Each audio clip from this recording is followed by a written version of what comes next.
جس کا اردو میں ترجمہ سنسار کرنا ہے۔ تو ابھی ہم پڑھ رہے تھے سنسار کے حوالے سے، جو کہ رجم عربی میں اور اردو میں سنسار کے حوالے سے ہے۔ حضور کے دور کے سنسار کرنے کے چند واقعات ہم آپ کے سامنے پیش کرتے ہیں کہ نبی کریم صلی اللہ علیہ وآلہ وسلم کے زمانے میں چند واقعات پیش آئے۔ قبیلہ بنو غامد کے ایک آدمی کی بیوی نے آ کر کہا کہ حضرت مجھ سے یہ فعل سرزد ہوا ہے اور میں شادی شدہ ہوں۔ آپ نے فرمایا بی بی تمہارے ہوش و حواس درست ہیں تو کیا تو نے شراب پی رکھی ہے؟ وہ بیوی کہنے لگی حضرت مجھے نہ ٹالیں، میرے پیٹ میں بچہ بھی ہے، مجھے آپ سزا دیں تاکہ میرے آخرت تباہ نہ ہو۔ آپ نے فرمایا تمہارے پیٹ میں بچہ ہے تو قصور تمہارا ہے، بچے کا تو نہیں ہے، بچے کی پیدائش کے بعد آنا۔ چنانچہ وہ عورت بچے کی پیدائش کے بعد آ کر کہنے لگی حضرت اب وعدہ پورا کریں، مجھے سنسار کریں تاکہ میری آخرت برباد نہ ہو۔ آپ نے فرمایا یہ دودھ پیتا بچہ ہے، اس کا کیا بنے گا؟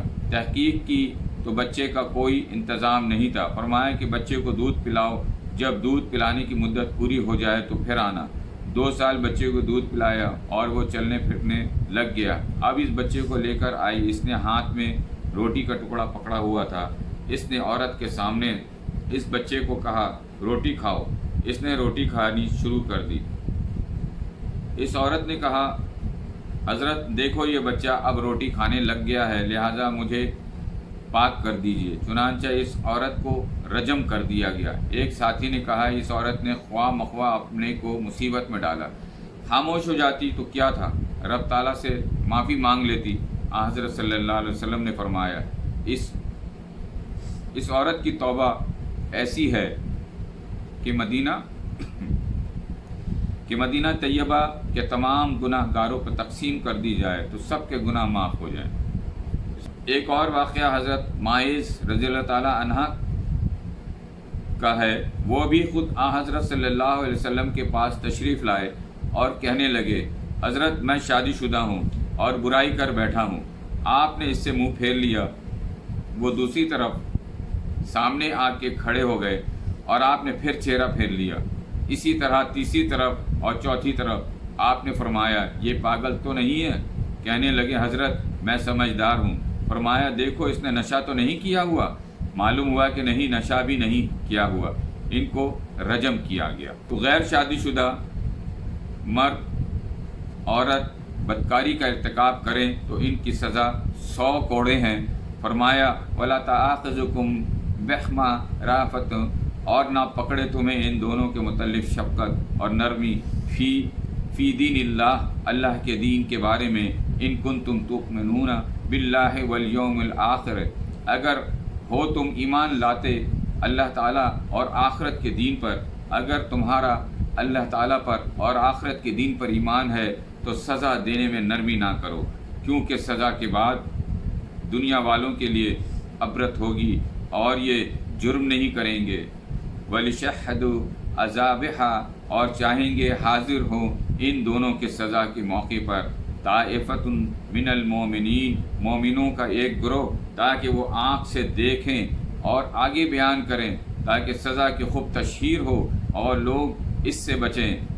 الزانی لا ينکح الزانیہ، اور مشرکہ زانی مرد نہیں نکاح کرتا مگر زانی عورت کے ساتھ یا مشرک عورت کے ساتھ، کیونکہ اس کا طبعی رجحان برائی کی طرف ہوتا ہے۔ والزانیہ، اور جو زانیہ عورت ہے، لا ينکح الازان، اور مشرک نہیں نکاح کرتا اس مگر زانی مرد یا مشرک مرد۔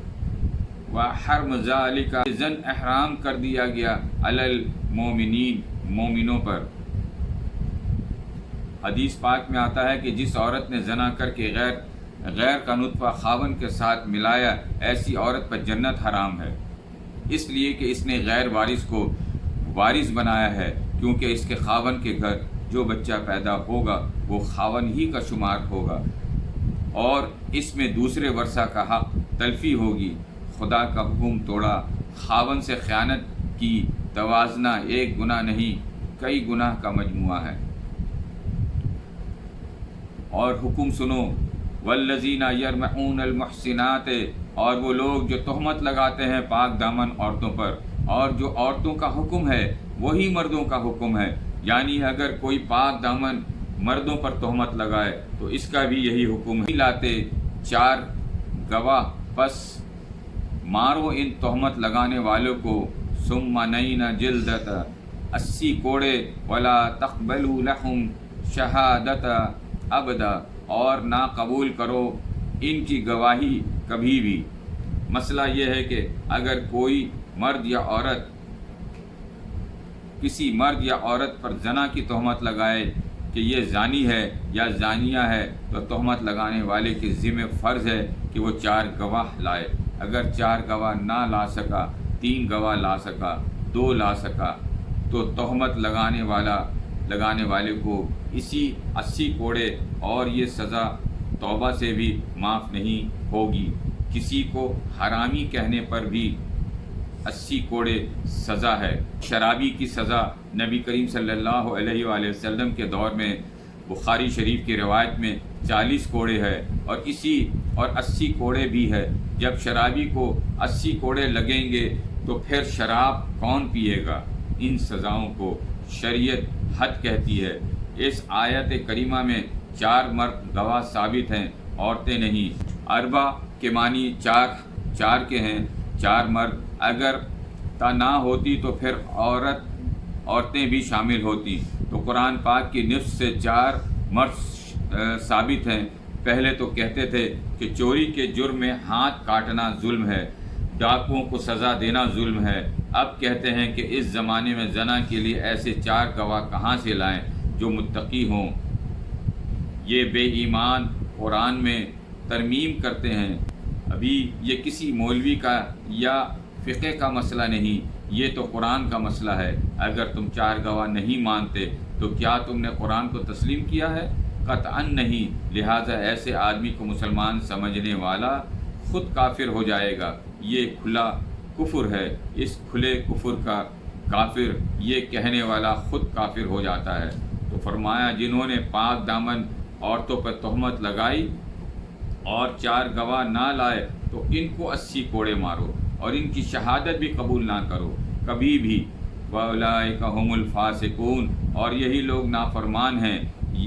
ہاں اگر توبہ کر لیں تو ان سے فسق کا حکم ختم ہو جائے گا، لیکن امام ابو حنیفہ فرماتے ہیں کہ گواہی قبول نہیں ہوگی، کیونکہ گواہی کے ساتھ اللہ تعالیٰ نے ابدا کی قید لگائی ہے، کبھی قبول نہ کریں۔ فرمایا الا الذین تابوا، مگر وہ لوگ جنہوں نے توبہ کی، من بعد ذالک، اس کے بعد، واصلحوا، اور اپنے اصلاح کی، وان اللہ غفور رحیم، پس بے شک اللہ تعالیٰ بخشنے والا مہربان ہے۔